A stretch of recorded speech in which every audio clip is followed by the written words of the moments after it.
Okay. Ananya గారు కోపడొద్దు, ఒక క్వశ్చనే ఉంది. నేను ఎందుకు కోపడతా అండి, నేనే మిమ్మల్ని అందరూ ఒక క్వశ్చన్ అడుగుదాం అనుకున్నాను దీని తర్వాత. సో ఒక యాక్టర్గా మీరు చాలా వెర్సటైల్ రోల్స్ చేస్తున్నారు, ఐ అగ్రీడ్.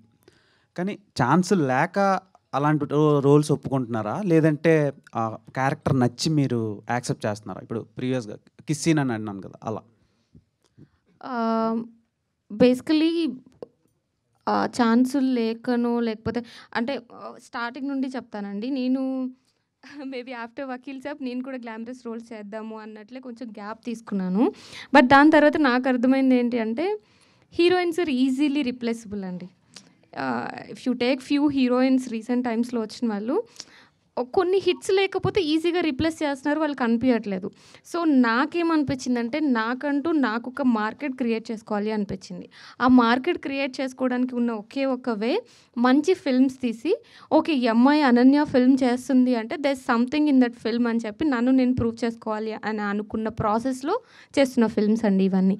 అలాగని చెప్పి గ్లామరస్ రోల్స్ చెయ్యరా అనన్య గారు అంటే చేస్తాను, but I will take some time. Maybe నాకు ఒక మార్కెట్ క్రియేట్ అయిపోయిన తర్వాత అప్పుడు మేబీ ట్రై చేస్తాను. That's the thing. Okay, thank you. Me question. నా క్వశ్చన్, మీ అందరికీ ట్రైలర్ ఎలా అనిపించింది ఆనెస్ట్గా చెప్పండి. ఎవరెవరి చేతిలో మైక్లు ఉన్నాయో వాళ్ళు ఫస్ట్ మాట్లాడాలి. వాళ్ళు మీరే, ఆబ్వియస్గా మీ చేతిలోనే మైక్ ఉంది, ఆనెస్ట్గా చెప్పండి.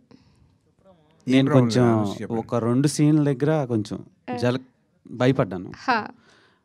ఇంకా మీ నుంచి పొట్టేల తర్వాత ఇంకొంచెం హాట్నెస్ని మేము ఎక్స్పెక్ట్ చేసాం, అది కనిపించలేదు. కనిపించలేదు, సినిమాలో ఉంటుందేమోనని చిన్న హోప్. ఓకే. అండ్ సలోని గారిని చూసి షాక్ అయ్యాం. Okay, super super. Background score బాగుంది. ఓకే ఓకే, ఓవరాల్గా ట్రైలర్ చాలా నచ్చింది అంటున్నారు. అంటే మీ అంత నచ్చలేదు కానీ నచ్చింది. Thank you.